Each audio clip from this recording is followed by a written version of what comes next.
Монгол Улсын цагдаагийн эрх зүй, захиргааны эрх зүйн дэд салбар болох талаар товчхон үзэж байгаа. Ер нь Монгол Улсын цагдаагийн байгууллагын чиглэлээр зүйлийг яриад байгаа. Цагдаагийн эрх зүй гэж байгаа боловч бусад улс гадаадын улс орнуудын цагдаагийн эрх зүйгээс ялгагдах зүйл нь юу вэ гэхээр манай Монгол Улсын цагдаагийн эрх зүй гэж бас та бүхэн томьёолж хэлээд байгааг бас анхаарал хандуулах байх. Би бол хичээлдээ дандаа цагдаагийн эрх зүй гэдэг зүйлээр хэлээд байгаа боловч энэ дээр бол одоо цаашид нэг хэлж байгаа зүйл нь юу вэ гэхээр Монгол Улсын гэж тодтолтой байх юм бол бусад гадаадын улс орны цагдаагийн эрх зүйгээс ялгагдж байгаа онцлог нь байна. Бусад зохицуулж байгаа дээр үтсэнчлэн зохицуулж байгаа зохицуулах зүйл, зохицуултын арга, их сурвалж гэдэг зүйлүүд бол бусад одоо цагдаагийн улс орн гадаад улсын цагдаагийн эрх зүй гэсэн ялгаатай гэдгийг бол харагданаа. За тэгэхээр энэ дээр юу гэж дурдж байна вэ гэж. Цагдаагийн эрх зүйн захиргааны эрх зүйн дэд салбар болохын хувьд захиргааны эрх зүйн тогтолцоонд үндэслэнэ гэдгийг та бүхэн өмнөж дурдсан одоо энэ сэдвээр тодорхойлж байна. Тэгэхээр бол өмнө хэлсэн захиргааны эрх зүйн тусгай анги дээр бол энэхүү манай цагдаагийн эрх зүй маань хэм хэмжээнүүд зохицож байдаг. За тэгээд энэ дараагийн энэ слайдн дээр байж байгаа Монгол Улсын цагдаагийн эрх зүйн, захиргааны эрх зүйн төрөл хэсэг эсвэл түүний дэд салбар руу салбар эрх зүй юу, бие даасан салбар эрх зүй юу гэдэг асуудал аяндаа гарна. Энэ талаар бол хууль зүйн дараах эрдэмтдийн одоо тэр юу гэдэг ингээд ууч за дараах эрдэмтдийн одоо авч утсан онлын одоо нөгөө янз бүрийн би ч одоо аль болохоор за түрүү бид бүхэн дурдсан энэ 3 дахь хэсгээс чухал. За өргөжлүүлээд дараах эрдэмтдийн одоо онлын чиглэлээр цагдаагийн эрх зүйн бие даасан салбар эрх зүй юу, захиргааны эрх зүйн дэд салбар уу гэдэг талаар дараах байдлаар тайлбарласан байна. Энэ доор Наран гэрэл Актемчийн өөрийнх нь эрх зүйн толь бичигт дурдсан байна. Энийг та бүхэн бас олж хараарай. Ногоон гадартай эрх зүйн толь бичиг гэдэг ном байгаа. Манай номын санд бас байгаа. За Наран гэрэл Актемч юу гэж үздсэн бэ гэдэг талаар анхаарлаа хандуулъя. Эрх зүй судлал нь хууль зүйн шинжилгээ ухаан, хууль зүйн судлал, сургалтын байгууллагад хууль зүйн мэргэжлийн нэр, эрх зүйн шинжилгээ ухаан нь эрх зүй түүний бүхийд үзэгдлийг шинжилэн судалдаг шинжилгээ ухааны салбар гэж. За энэхүү толь бичгтээ заасан бол захиргааны эрх зүйн дэд институт. За судлагтун. За мөн цагдаагийн эрх зүйн судлах зүйл нь цагдаагийн дотоод удирдлага хэмээн энэхүү эрх зүйн толь бичгтээ бол тусгаж өгсөн байна.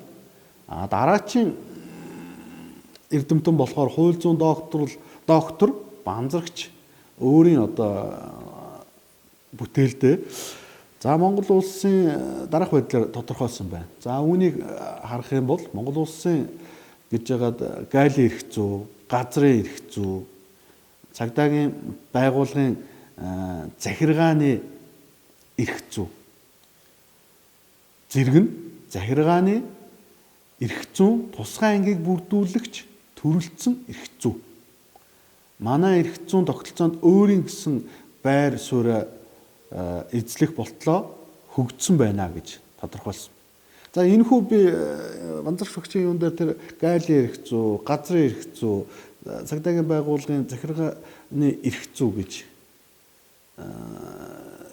тайлбарласан дээр би цагдаагийн байгууллагын захиргааны эрх зүй гэдэг дээр бас нэг товчхон зүйлийг нэмэлт байдлаар хэлье гэж бодож байна.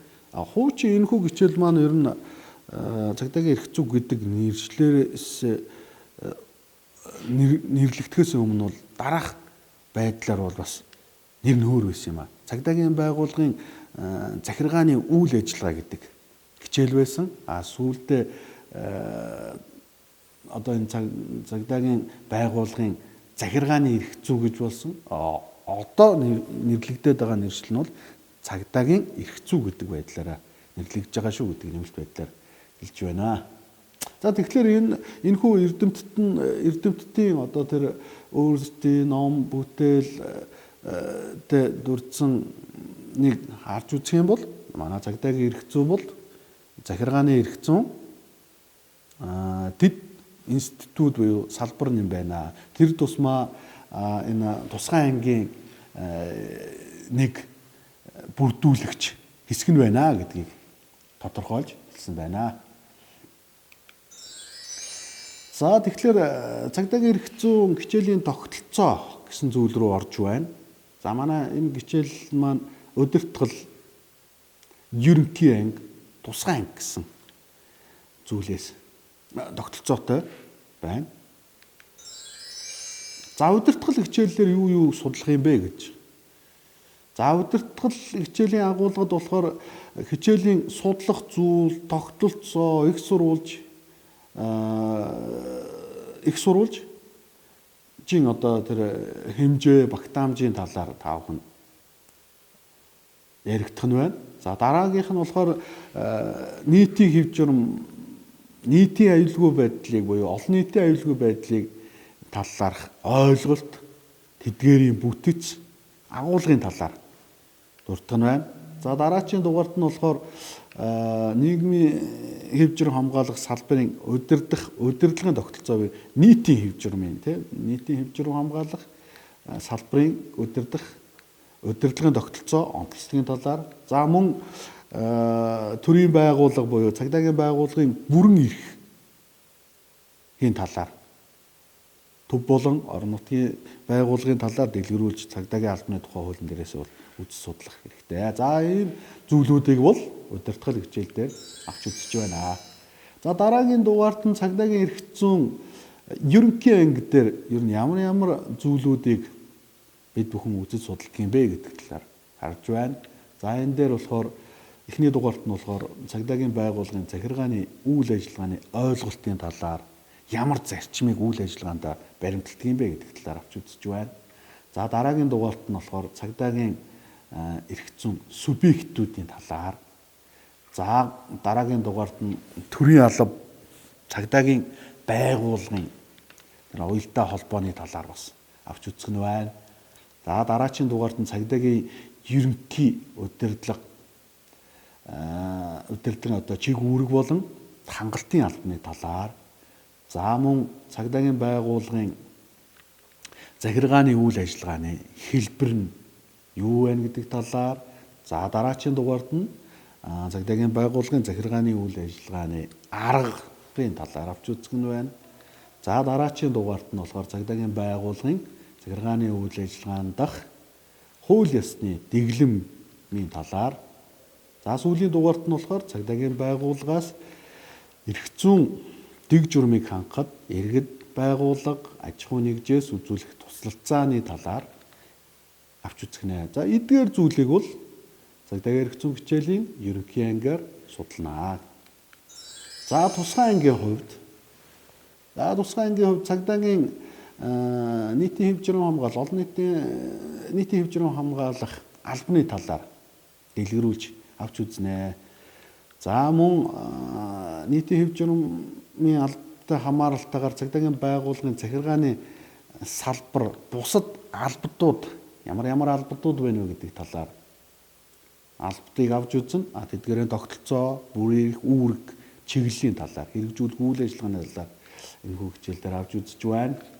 За мөн цагдаагийн байгууллагаас эрх зүйн зарим зөрчлийг тасан зогсоох. Зөрчлийн тухай хууль бол хуулиар цагдаагийн байгууллагад харьяалуулсан зөрчлийг одоо илрүүлэх, тасан зогсоох, тэр зөрчлийг гаргахаас урьдчилан сэргийлэх үйл ажиллагааны талаар тогтоосон ямар хэм хэмжээний актууд байна гэдэг талаар үзэл судлах нь байна. За мөн тээврийн цагдаагийн байгууллагаас нийгмийн хэв журмыг хамгаалах ажлын онцлогийг тодорхойлсон хэмжээ. Нийтийн хэв журмыг хамгаалах үйл ажиллагааны онцлогтой хамааруулж бас энэ тээврийн цагдаагийн албаны үйл ажиллагаа бол бас энэхүү хичээлтэй бас холбогдож, үйл ажиллагааны онцлогтойгоо холбогдож, ямар хэм хэмжээнүүтэй холбогдож бэ гэдэг талаар одоо энэ тусгай ангийн судлагдсан болж орсон ирсэн байна. За мөн онцгой нөхцөл байдлын үед цагдаагийн байгууллага дотоодын цэргээс гүйцэтгэх зарим үүргийг тогтоосон хэм хэмжээнүүдийг үзнэ. За энэ тусгай анги дээр одоо тэр гол баримтлах эрх зүйн акт нь юу вэ гэхээр цагдаагийн байгууллагын үйл ажиллагааны код, үйл ажиллагааны журам кодыг бол бид хүн энэ хүү тусгай анги дээр бол их сурвалжаа болгож авч үзэх ёстой. Тэр энэ хүү үйл ажиллагааны журам код дээр бол цагдаагийн албан хаагчийн үйл ажиллагаандаа, өдөр тутмын үйл ажиллагаандаа тодорхой үйл ажиллагааг хэрэгжүүлэхдээ баримтлах хэм хэмжээнүүдийг тусгаж өгсөн байдаг. За цааш нь. За цагдаагийн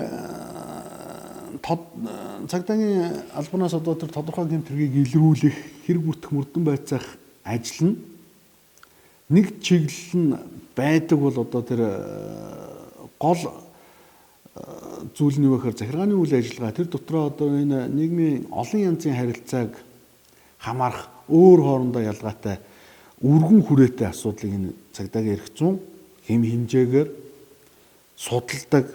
За тэр ихүү судалж байгаа зүйлүүдийг дээр хэлсэнчлэн захирмал болон зөвшмөл аргаар зохицуулдаг байна гэдгийг энэ дээр мөн дурдах ёстой. За бид бүхэн 3 дэд сэдвийн хүрээнд энэхүү хичээлийг авч үзсэн. За тэгээ энэ энэхүү хичээл дээр та бүхэн дараах зүйлүүдийг бас дахин товч байдлаар энэхүү хичээлийг үзэж судалснараа та бүхэн өшөө дэлгэрүүлж үзэж судална. Гэхдээ товч байдлаар одоо бид бүхний сая энэхүү хичээл дээр миний ярьсан зүйлийг товчоор авч үзсэн зүйлийг та бүхэн харж байна. За энэхүү зүйл дээр нэгдүгürt нь цагдаагийн эрх зүйн, захиргааны эрх зүйн дэд салбар эрх зүй юм байна гэдэг дээр дүгнэлтэн дээр оруулж байна. За хоёрдугаарт нь болохоор одоогийн байдлаар цагдаагийн эрх зүйн зохицуулах 7 зүйл бид бүхний авч үзсэн зүйлдээ энэхүү хичээлээр судална гэж томьёоллоор бол 7 зүйлтэй байна. За мөн цагдаагийн эрх зүйн судлах 9 зүйл байна.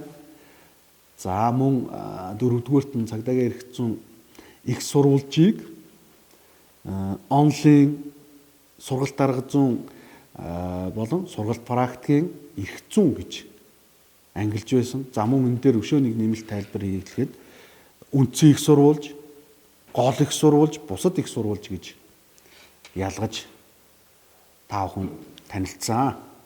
За 5 дугаарт нь хичээлийн тогтолцооны талаар ярьсан. Удирдгал, ерөнхий болон тусгай гэсэн тогтолцоотой юм байна гэдэг талаар.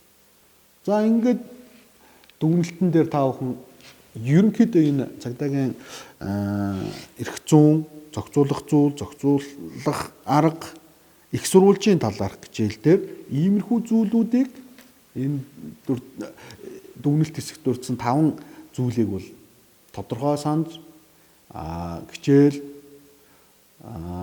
хичээлтэй холбоотой сургагчид гарын авлагаас дэлгэрүүлж үзэн судлаарай. За ингээд хичээлээ дуусгаж байна. Хичээлээ дуусгахдаа би та бүхнийг суралцахад бас өөрийгөө эрчимжүүлэхэд бас та бүхэн тус нэмэр болоод өөрийгөө эрчимжүүлээсэй гэсэн үндсэн дээрээс нэг үгийг харуулъя гэж бодсон. Энэ нь болохоор алдаа бол уналт биш ээ. Харин ололт. Чи суралцсан, өөрчлөгдөн, хүчрэгчнэ гэдэг үгээр хичээлээ дуусгаж байна. Та бүхэнд амжилт хүсье. Баярлалаа.